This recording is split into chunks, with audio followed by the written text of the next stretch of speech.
So I'm fine with reviewing the midterm and going it over with you if that's what you want to do, but usually it turns out to be not a very interesting exercise for either of us. It's basically looking at a question saying you picked option A and you should have picked option B. So that's basically what a midterm review looks like in my office. I think it's better if we just go over the midterm in class, then you'll see what the correct answers are. You may or may not remember what you answered, but at least you'll know what the right answer is, and if you have questions, you can ask about it. Do you have a question? Yeah, could you just post the answers on CU Learn or something? I don't want to post the answers because I don't want to post the entire midterm on CU Learn. It's a bit of a pain making up multiple choice midterms. They're fussy, right? Anytime you introduce anything that's a little bit vague or a little bit open to a question, then it causes all kinds of grief. So I kind of protect these things carefully. So this is what you'll get in terms of a midterm review. So first of all, the nice thing about Scantron is you get lots of statistics. The mean was 16 out of 24. So the average was a little over 16 out of 24. And the median was 16. So that means half the people in the class got 16 or better, and at least half the people got 16 or worse. So if your mark is above or below 16, you know roughly where you stand in which half of the class. Number of students who wrote the exam was 162. That's interesting because that's more than the number of students who submitted any single assignment. So even the first assignment was only submitted by 150 something students.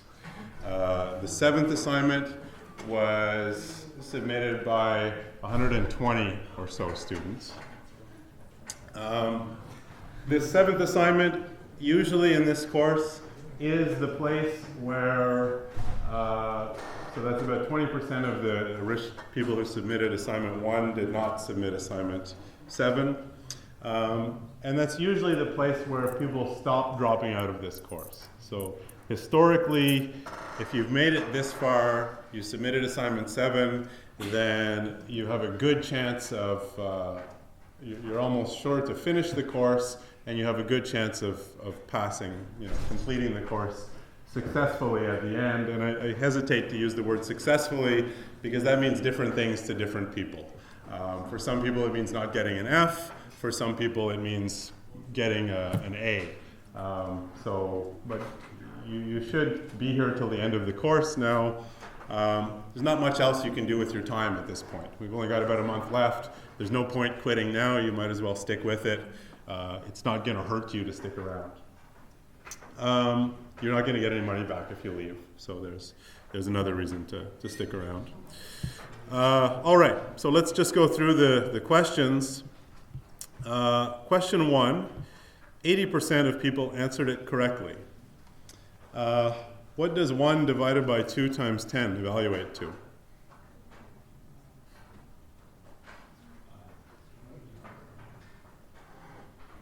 So how do you read that? 1 divided by 2 times 10. So division and multiplication have the same level of precedence and the bedmass levels of precedence. And so when two things have the same level of precedence, you just do them left to right. Take 1 and divide it by 2, that's a half. Multiply it by 10, and that gives you 5. So the answer is B. What does 2 star 5 plus 2 evaluate to? Yeah. 34. Yeah. So you read that as 2 star 5, 2 to the power of 5, and then a plus 2. So exponentiation, the star operator, has higher precedence than addition, and so it gets done first. 2 to the 5 is 2 times 2 times 2 times 2 times 2. You can work that out if you need to. Hopefully you can do that. That's 32, and then you add 2 and you get 34. So that was, I'd like to know how I answered correctly. So question 1, 80% answered correctly. Question 2, 95% of you. Question 3, 31% answered correctly. 4 divided by 2, div 2, what's that? 2. And when you take 2 and you divide it by 3, what's the remainder? 2. So 2 is equal to 2. That's true. I think maybe some people got confused what goes on the left side of this remainder operator and what goes on the right. If it was 3 mod 2, then the remainder would be 1, but it's not. It's 2 mod 3. It's a remainder of 2. Question 4, easy one, 94%, 93% got it right. If you have 2 things of type int, a and b, and you take a times b, what kind of thing do you get?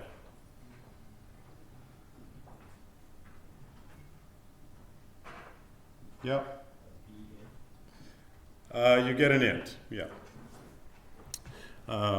Yeah, so almost everybody knows that. And if you have 2 things a and b of type int, and you ask if a is less than b, what do you get? Yep. Yeah, so you get a value true or false, which is a Boolean value. Okay, here's a piece of code. It asks, it's supposed to format someone's name. 91% of you got this right, so no surprise. It's just a question of whether you can follow the arguments in here. Code takes arguments, first name, last name, and appellation, and then it formats them using this string here. In what order are things printed?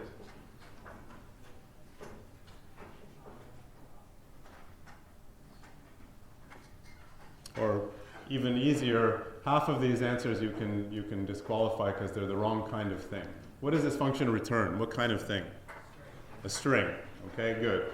So that rules out anything that says triples. And what does the string look like?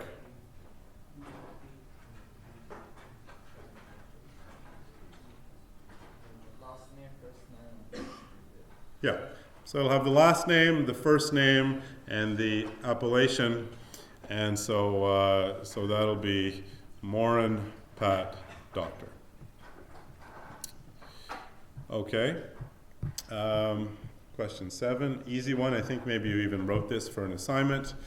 Pounds to pounds, ounces. There's no tricks here. The name of the function, if you can decipher it, tells you what it does. So it takes an argument p and returns a pair of things.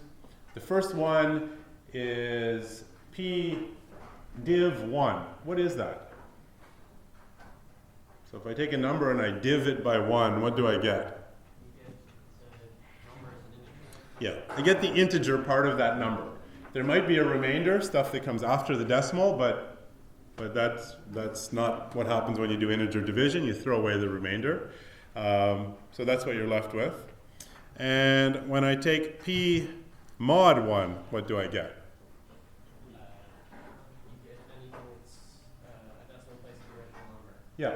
So I get anything that is that's not the integer part of the number, but the remainder after division by 1, which is the decimal part of the number. So that's going to be something that's between 0 and 1, definitely smaller than 1. And then I multiply that by 16. So 16.5 gets split into 2 parts, the 16, and then the 0.5 multiplied by 16. So I get 16, and 0.5 times 16 is 8. So you get the pair 16, 8 out of this.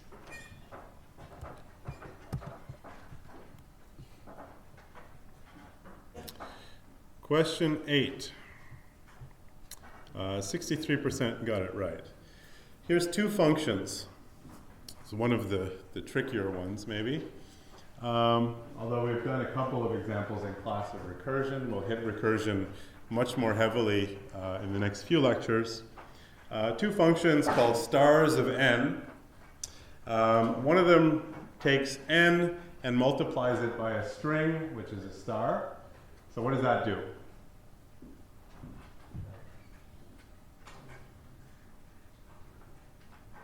So what happens when you multiply an integer by a string? Yeah. Yeah, you get that many copies of the string. So it concatenates it with itself that many times. Okay, so the second function, it returns a string consisting of n star characters. And now what about this first one? This is the one that's a little bit trickier to figure out. What does it do? So what happens if I give it the value 0? So it returns an empty string. And that's the same thing that happens if I take the star string and multiply it by 0, right? I get the empty string. So if n is 0, you get the same value in both cases. And now what if n is, for example, 2? What does this one on top return?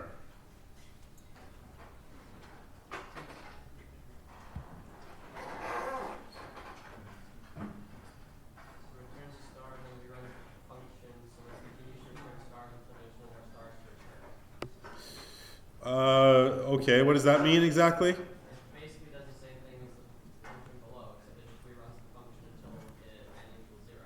Yeah.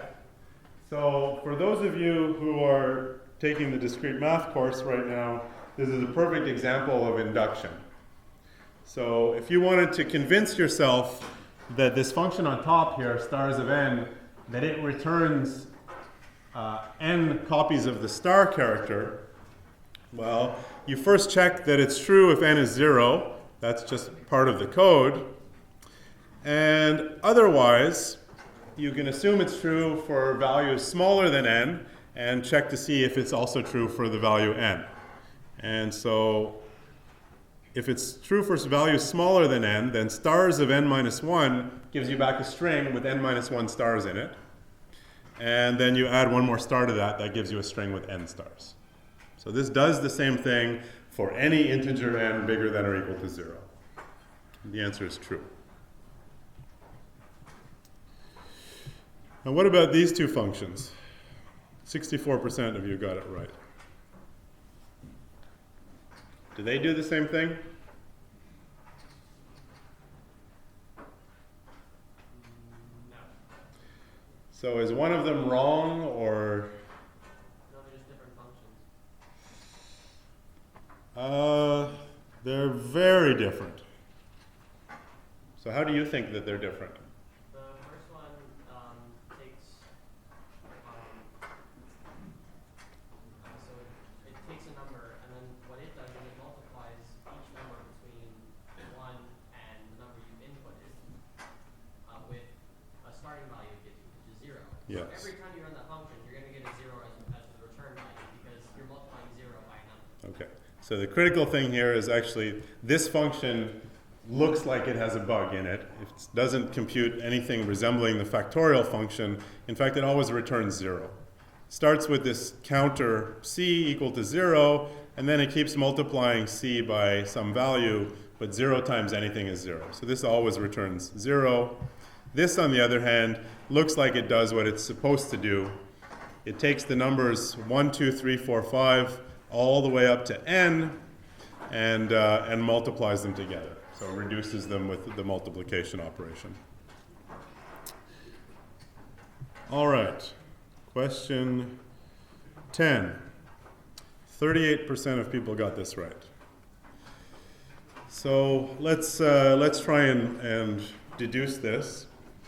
So this thing takes looks like an array A, or list A, because it's going to run a list comprehension on that. The clue for that is for Y and A. You can only do that if A is something you can iterate over. So what kind of thing does this return? It returns a list. Okay, because this is a list comprehension, it's going to return a list of things. All right, so it takes a list and it returns a list. It means it doesn't take a list and return a string. That means B is not an option, and C is not an option. And D, again, talks about returning a string, so that's not an option. So the only statement in here that's true is A, because it's the only thing that even talks about returning the right kind of thing. All right, this function calling bar with the list 1, 2, 3, 4. What does that give you? So it's a list comprehension. If you read it off, what does it tell you? The first part tells you, what are the things that are returned? What do they look like? X cubed. And for what values of x? So all the values of x in A that are less than or equal to 3. So in A, there's the values 1, 2, 3, and 4. And so it's not going to include 4. It's only going to include 1, 2, and 3. And 1 cubed is 1, 2 cubed is 8, and 3 cubed is 27. So that gives you the list C.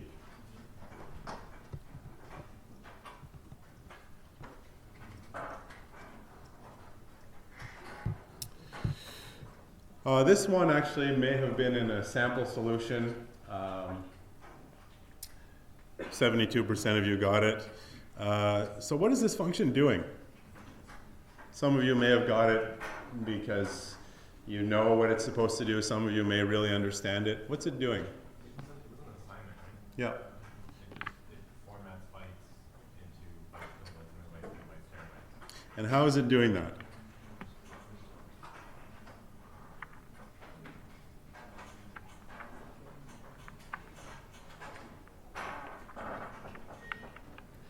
Indexing the units list based on how much power of 1,000 it is? Yeah. So it uses this, so there's this thing B that it's trying to convert, and it uses this log function. You guys learn about logarithms? Yeah. Yeah, in high school. So in high school you learn about logarithms, and for weird reasons sometimes they teach you log base 10, even though it's one of the least useful kinds of logarithms. But log base 10 is nice to teach because basically it tells you the number of digits in your number. And log base 1,000 does the same thing, but it tells you the number of digits divided by 3. And so this tells you the number of digits in your number divided by 3. You take the floor of that. That determines which position in this array you should use. So if you have less than 1,000 of these bytes, then the log of that will be less than 1, and so this thing will be 0. You'll use the beep suffix. If you have more than 1,000 but less than 1,000,000, you'll get the K suffix, the kilobyte suffix.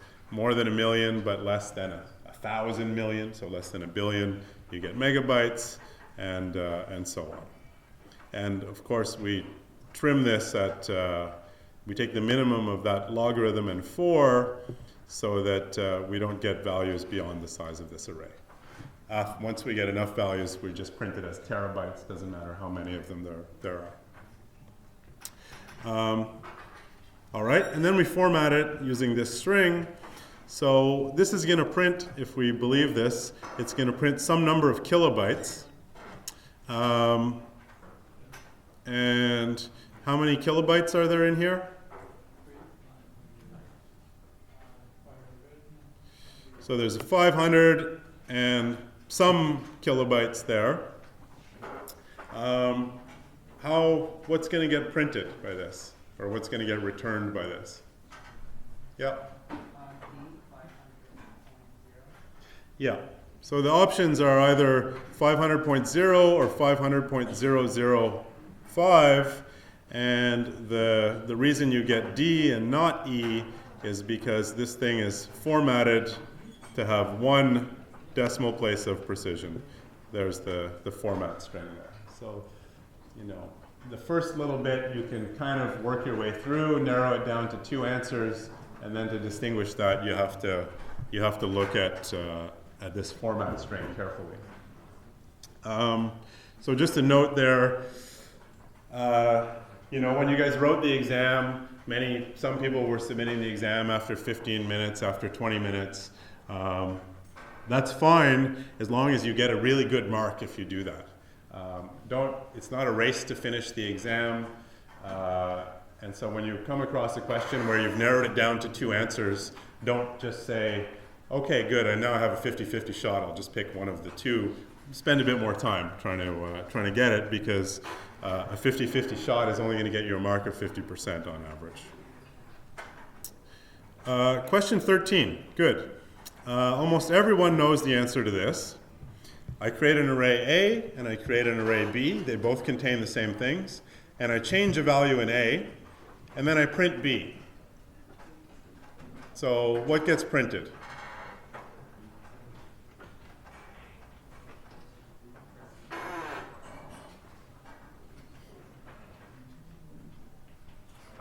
Yeah, just B. So A and B are 2 completely different things. A points to some array in memory somewhere. B points to some different array in memory somewhere. Change a value in A that has no effect on B. So when I print B, it looks exactly the same as it did before. 1, 2, 3, 4. Same code again, but instead of creating an array B, I just set B equal to A. So what is that? How does that differ? Yeah. So all I've done here is create one array somewhere in memory. A refers to that array. And when I set B equal to A, that just means that B now refers to exactly the same array. If you asked if A is B, the answer would be true at this point. So when I change the value in A, I'm also changing the value in B. So what gets printed? Let's see. 1834. I changed the index 1 element, and so it gets changed. Next one. Same setup, but now I don't set B equal to A. I set B equal to a slice from A that includes everything. So what happens when you take a slice? Is it a new list or the same list? It's a new list. So when you take a slice of a list, you're getting a brand new list that has all those elements. Slicing is expensive because of this. It costs you, whatever the length of the list is, all of that stuff gets copied into this new list. But it's expensive, but it's handy because now when I change A, it has no effect on B. This will just print 1, 2, 3, 4. Then there was this fairly big piece of code, at least big for exam standards, which had place, country, and city, 3 kinds of objects. Place was just a kind of object, and country and city were kinds of places. So we have place. A kind of place is a country, and another kind of place is a city. A place has a name, and that means that both countries and cities also have names. In addition to a name, country has a code and a population.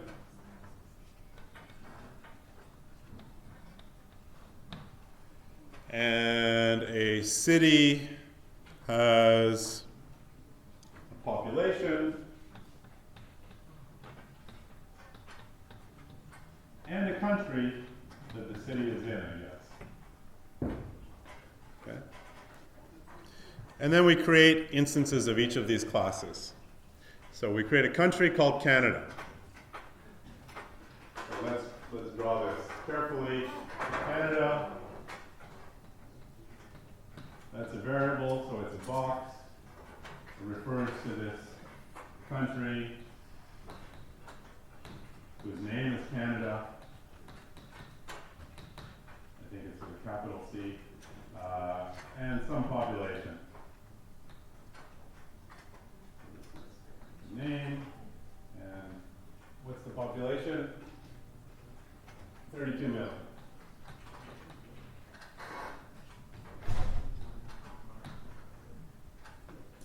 Second line creates a city called Canada.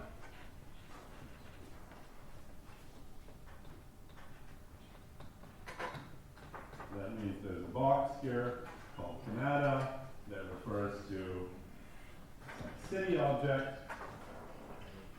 Inside that city object, there's a name.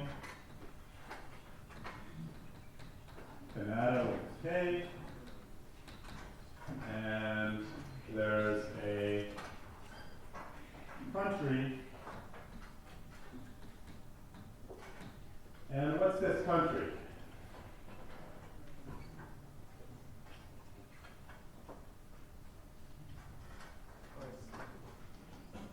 How do I draw that on this picture? Draw a line to that box. And this country is a reference to this country that we created, Canada. Right? We have this variable called Canada, and we set the country of the city equal to that variable. That means they both refer to the same thing. And then finally, there's a place called Canada, and that one's called Can.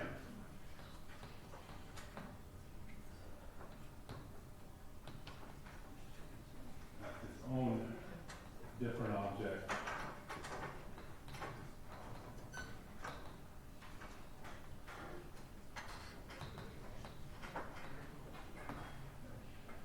So that's the picture after this code after this code runs. And thing to look out for is we'll ask questions about whether things are equal or identical. So the thing to look out for is in this place, there's this equals method that says that two places are equal if they have the same name. Okay? So inside of here, there's a __ equals method, which means that that says that two things are equal if they have the same name. Now that means that because country and city are both places, they'll both use the same equals method. They didn't define their own, so they'll use the one that's provided by their parent. All right, so once we have all that laid out, is Canada equal to Canada? Well, let's take a look. Canada, Canada. Are these equal? Yes or no? No? Why not? Because their names are different. The equals method checks to see if the names of the two things are the same, and in this case they're not. One starts with a C, one starts with a K. They're already wrong in the first letter. So Canada is not equal to Canada, so that would print false. And Canada is Canada. Well, here's Canada, and here's Canada. My fingers are not both in the same place, so these things are not the same. One is not the other. So this would print false and false. All right, is that equal to Canada? Yes, because Can and Canada both have the same name, and So when you check if they're equal, the equals method checks if the names are equal. It is, so that's true. Is Canada? No. They're not identical. They're two different things. They just happen to have the same name, therefore they're treated as equal. Here's Canada, here's Canada, here's Can. Again, my fingers are pointing to two different places on the board. All right, and now Canada's country. Is that equal to Canada? Yes. In fact, it's more than equal. It's actually the same thing. Both of these things, the variable Canada and the property of this city called Canada, they both refer to exactly the same object. So not only are they equal, they're actually identical. So this will print true and true.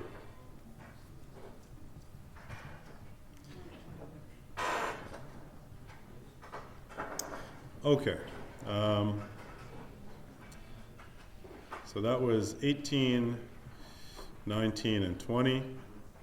No, that was 18, 15, 16, 17, 18. 86%, 60%, and 44%. So it looks like it got harder. These questions were getting harder. All right. Let's take a look at this code here. I then take these three things and I put them in a list. Can, Canada, and Canada. B is an empty list. Now I go through A. So there's a for loop here that says for x in A. So x is going to take on each of the values Can, Canada, and Canada. And if x is not in B, then I append x to B. So what happens the first time I go through this loop? So the first time through the loop, x is equal to can. That's this thing here. B is an empty list. Is x in B? So for the first iteration, x is not in B, so B gets can. Good. Now, next time through the loop, x is equal to Canada. Is x in B? Why not? Canada's in Canada, But it's equal to Canada. so there are different data locations. No, but if you ask if it's in B, you're just asking if there's something in there that's equal to it. So this in method, or this built-in in thing, is just asking, is there something in there that's equal to it? And indeed there is. There is already, if I compare x to the first element of this list now, this says they're equal. So x is in this list, according to this definition. So it doesn't get put in. And then finally, x takes on the value Canada. We check if x is in this list. X is not equal to the first element of the list, and there's no other elements in the list, so we put it in. So we end up with a list that has two elements in it. And so the answer is 2. Here's a much more efficient looking way of doing something similar by saying, let's put Can, Canada, and Canada into a set. What happens then? This one check for is or equal to. Well, sets, one of the last things we discussed about sets was they use hashing. That's why they're so fast. And what did we say about if you change what it means for two things to be equal and you want to put them in a set, what else do you have to do? Change your hash value. You have to change the definition of hash for your classes. If we go back here, there's place has no hash function. Nowhere in here is there any mention of a hash method, which means when you put things into a set, and you have no hash method, and you've changed what it means for things to be equal, you have no idea what's going to happen.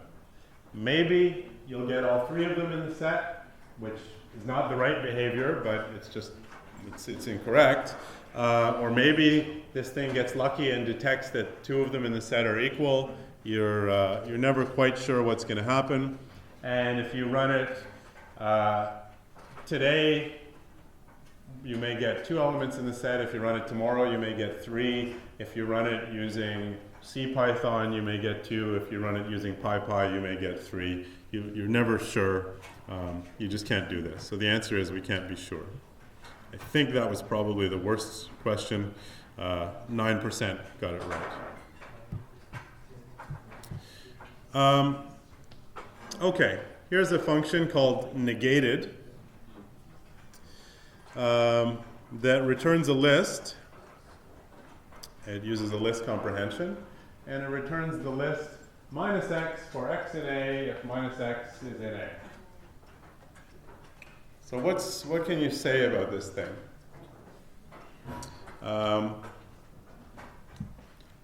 Is it incorrect?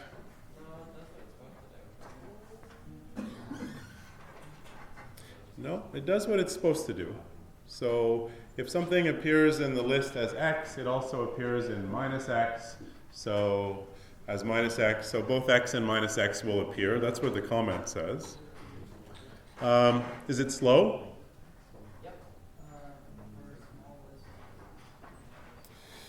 Yeah. So if this thing is a big list,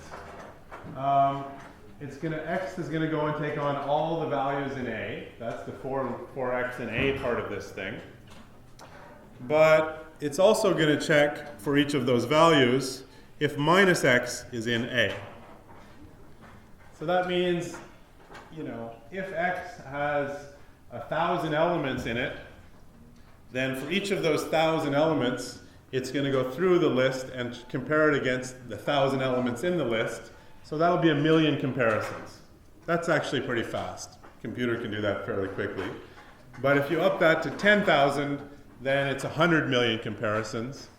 And if you up it to 100,000, then it is something like 10 billion comparisons. That's going to take a while. So the code is correct, but it's slow. It'll take a long time if A is a long list. Here's another function, unique, that takes its argument, turns it into a set, and then turns it presumably back into a list. So what's true about this? Is this code fast? Yep. So does it take a long time to convert a list into a set? No. Even a big list can be converted to a set basically as quickly as you can scan the list. So as fast as you can make the list, you can also turn it into a set. So it's fast even when A is a long list. It returns a list containing each element of A exactly once. Is that true? Yeah. Yep. So when you turn it into a set, all the duplicates disappear. And then you turn it back into a list. So indeed, it's returning a list containing each element of A exactly once. The elements in the return list appear in the order of their first occurrence in A. Is that true? No. That's not true. When you turn a list into a set, remember what a set is. It's an unordered collection of distinct objects. So the unordered part is the important thing there. You convert to a set, it comes out in some weird order. You convert it back into a list, you get it in that weird order. So both A and B are true, but not C. here's two implementations of the anonyms function. So remember, anonyms are words that if you reverse them, what you get is also a word. And these two implementations look quite similar. We take a big list of words and we convert it into a set called word set. And we go through that list of words, and in one case we check if it's in the word set, or we go through that list of words, the list of words in the set, and check if they're in the word list. So which of these two functions will be faster for big lists of words? Second one, First one. the big list. So let's, first one or second one? Second one. No, the first one. So who thinks the first one is faster? 3 people. Who thinks the second one is faster? 2 people. Great.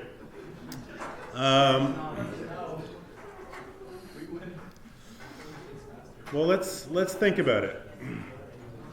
If I have a big list of words, I mean, what if they're all different?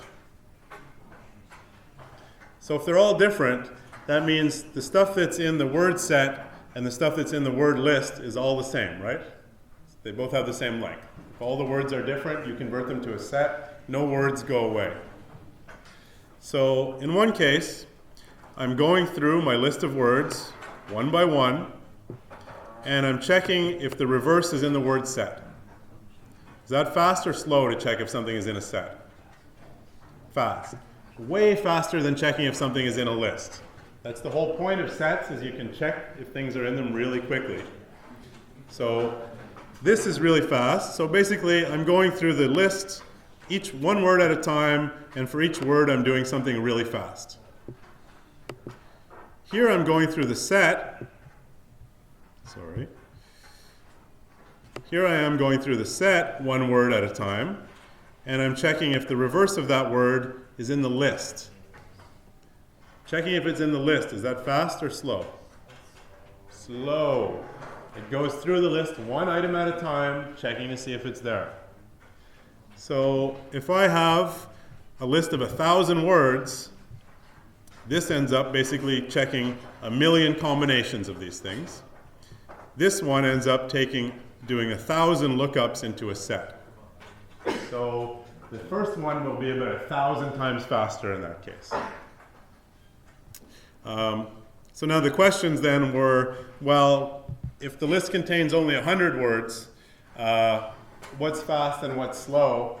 Well, they're actually both fast. They both finish in under a second. 100, even if you check 100 words versus 100 words, that's only 10,000 total. That's nothing for a computer. And you should know that 10,000 operations is nothing for a modern computer. On the other hand, if you have 100,000 distinct words, then what was the calculation? In one case, it's 100,000 lookups into a set. That's plenty fast. But in the slow case, it is 100,000 lookups into a list. Each of those lookups has to look at 100,000 things. So we're looking at a number that has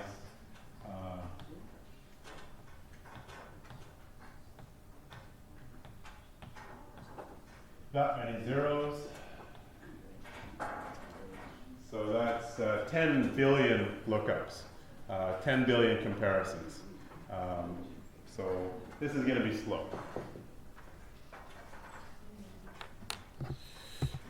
Okay.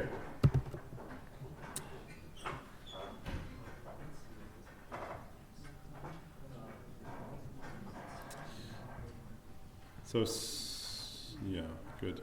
So question 25, 25% of you got it right. That's great. It's a brain teaser. It was a bonus question. It's the reason that the mark for this exam is only out of 24. It's a good chance to try and understand what's happening here. In fact, it's a good chance to teach you something that in some probability courses, they'll spend a couple of weeks teaching you, or a week teaching you at least. So what is this thing doing? So first of all, the question explains what random does. It just returns a random number between 0 and 1. Okay, so a random floating point number, and there's two examples of things it might return. If you call it twice in a row, you get different random numbers. So the first one says, well, I will create a list of things, x, for x in some big range, n, but I'll only keep x if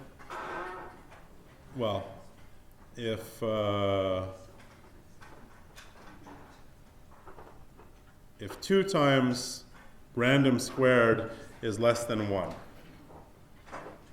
So 2 times random squared is less than 1. Okay? So that's interesting. This x here actually has nothing to do with the condition of whether you keep it. You don't even look at x to decide if you're going to keep it. So what does this thing look like? You should keep it 70% of the time, since 70 squared is about half of 1. Yeah, so let's see. So let's take this random squared here. So y, let's call that thing y, which is this random thing, this random value that you get. And you take y squared, you multiply it by 2. So basically that's the condition. 2 times y squared is less than 1. So let's write that another way.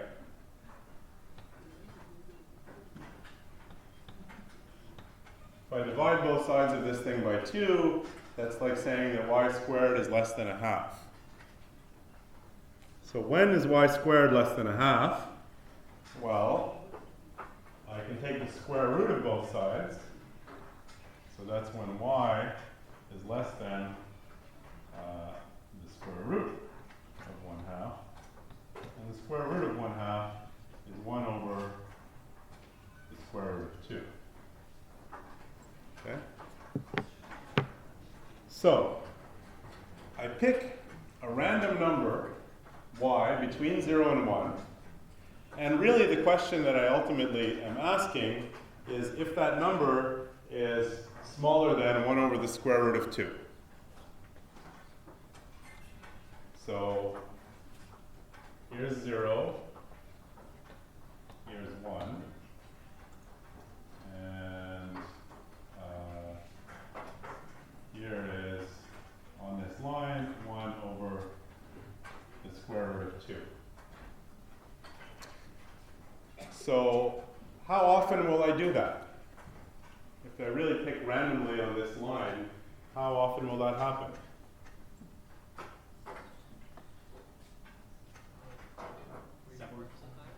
Yeah, I mean 70%, it's whatever the length of this piece is compared to the total length. The total length is 1, and the length of this piece is 1 over square root 2. So whatever fraction of the time that is, and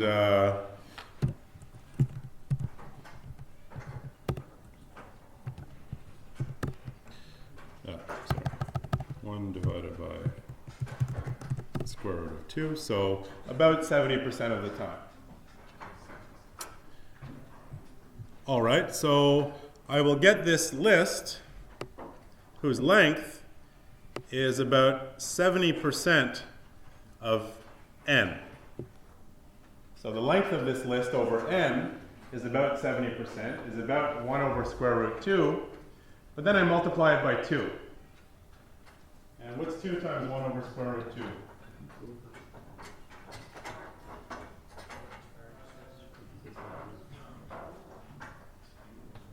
That's the square root of 2. Okay. All right, so this first thing basically is somehow estimating the square root of 2 by using this random sampling procedure. This is called Monte Carlo estimation. So we don't know exactly what the value of square root of 2 is, but with this procedure we can get it up to any precision that we want. So that rules down your answer here. I mean, if you figure that out, the next one you can probably figure out. So it's going to give you something where the first part is close to square root of 2, and the second part is doing the same thing, but it's taking random squared plus random squared and checking if that's less than or equal to 1.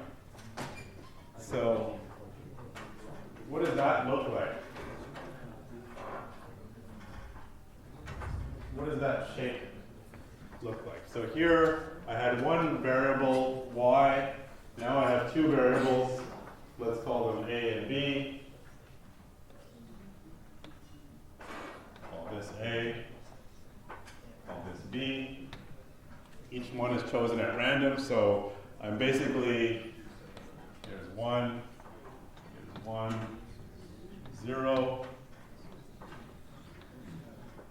I'm basically throwing a dart into this box by picking a random point on the x-axis and a random point on the y-axis and placing the dart there. And then I'm asking if that dart, if I square both its pieces, if it's less than or equal to 1, or less than 1.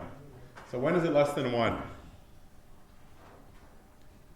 So what does that look like? Which part of this picture in this square has a squared plus b squared less than 1?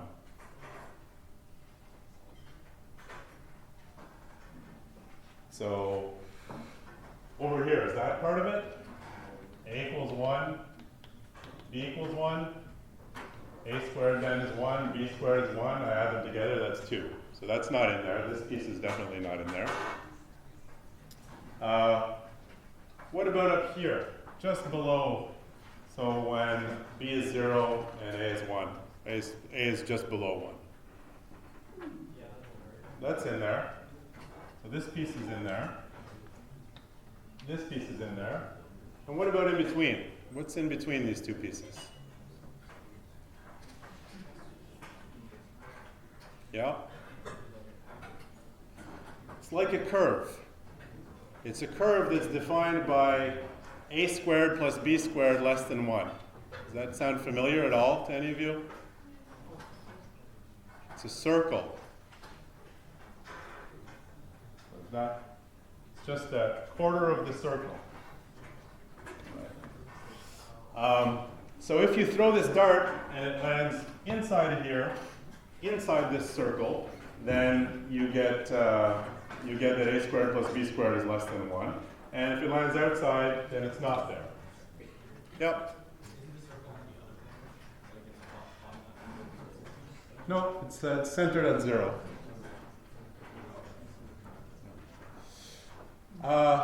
All right. Well, all right. So this is a circle of radius 1. So what is it? What's the area of the whole circle? So what's the area of a circle? I think we did this in the first class.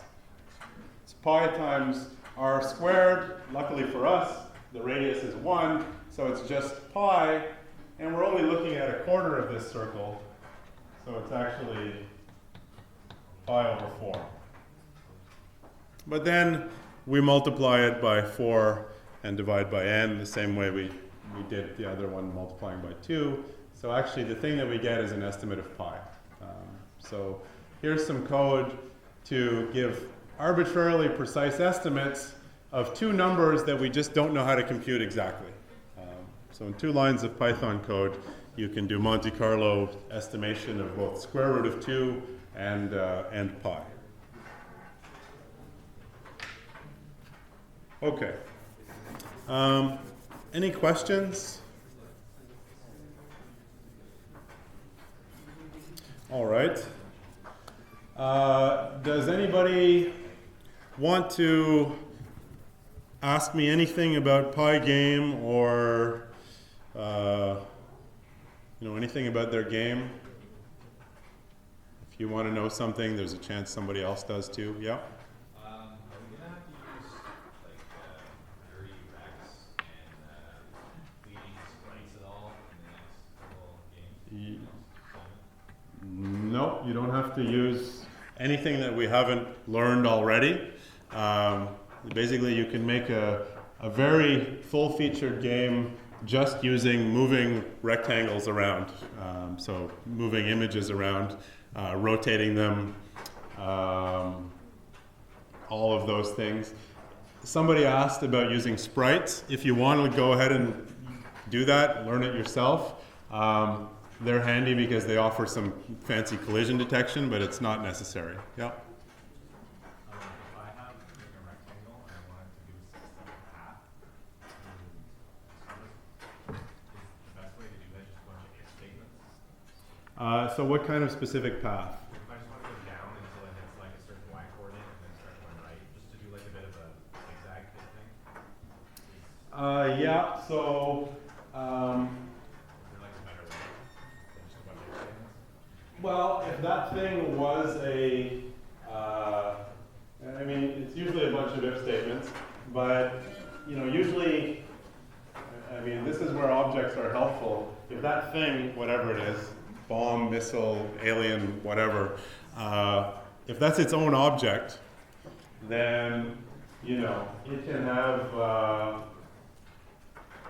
can have different states, depending on what it's doing. So I don't know exactly what kind of path you want, but it can have states.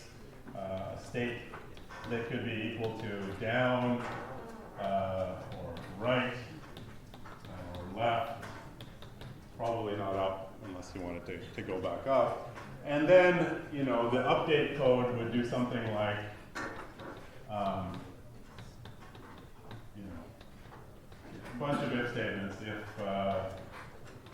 If state equals down, do something. If state equals right, do something. If state equals up. And some of those things, inside state equals down, you might have if y is less than 200, then set the state equal to this kind of thing. So you make a thing that has a bunch of states, and you carefully control the transitions between states to do exactly what you want. Alternatively, if you want to do like really really smooth things, then you do something like let's say define a parabola or some function which actually encodes the curve you want it to travel on. And then you're evaluating, you might say, define some function, let's call it f of x, where this is f of 0, this is f of 1, and in between are all these points. So you would start at f of 0.01, and then f of 0.02 on the next frame, f of 0.03, and so on. If you can find a nice function like that, too. Yep. I was thinking about doing parallax scrolling for my game. Did you think that would be too difficult to do? No, I don't think so. So by parallax scrolling, you mean just like in a side scroller? Like the background instead of, I was thinking of doing So it's a pseudo 3D background is farther away kind of thing. Yeah, but the background is moving at a different rate than the foreground, yeah. No, I don't think that would be too hard. Get a big image that it depends how far you want to go, but a big image that the edges match up. So if you tile it, you don't see a seam in the middle, and then it's just a question of using a formula based on the transformation of that image that you do is only 1/2 or something the transformation that you do on the foreground image. Something simple like that would work, and then you get a fake, 2.5D effect, the scissors Yeah. cut out. How would you loop them, if you wanted to keep moving, obviously? Yeah. How would you loop that exactly? Well, so this is the good place to use modular arithmetic, right? So if you if you have an image editor and if you start with a nice image that actually does the left side matches up with the right side, then you take an image editor and you put those two things side by side. And now, when you scroll this thing, it has some length, and it's maybe 10,000 pixels wide. Now, all the translations you do, you just do the mod 10,000. So you may want to scroll it 50,000 pixels over, but that's the same thing as scrolling it. Well, that's actually the same thing as not scrolling it at all, but you get the idea. So the same way that if you do rotation code, when your character rotates a full 360 degrees, you don't then rotate 720 and so on. You just do everything mod 360. So it's just like that. Yeah. The max we can upload is a 2 megabyte file. So if our code with all the pictures and the sound. I'll adjust that if it's still. As long as we have to update like each thing individually, and it takes kind of a long time. So do a zip file, and I'll check the file limits on CUlearn to make sure that. So the quick way to upload everything is in a single zip file. But if I file was more than 2 megabytes. Okay, so I'll look on CUlearn to see if that's an adjustable setting. Was that for assignment 7 or assignment 8? Well, I had it on assignment 7, but Okay, I think assignment 8 may already have that thing fixed to be up to something like 50 megabytes. So. Beyond 50, you start to make the TAs annoyed who are marking things.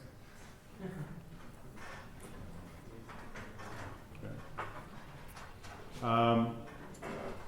So then I'll ask you for some direction. So I can do the next class. We can finish off that game that we were making so long ago now. Put the last few states in, make missiles that actually look like missiles and not little green dots. I can do that if people are interested. If not, we can move on to the next topic in the course, which is algorithms. So let's see a show of hands. Who wants to finish this video game once and for all? Okay. And who wants to jump ahead and learn about algorithms? Okay. It's almost a tie. So how about the following then?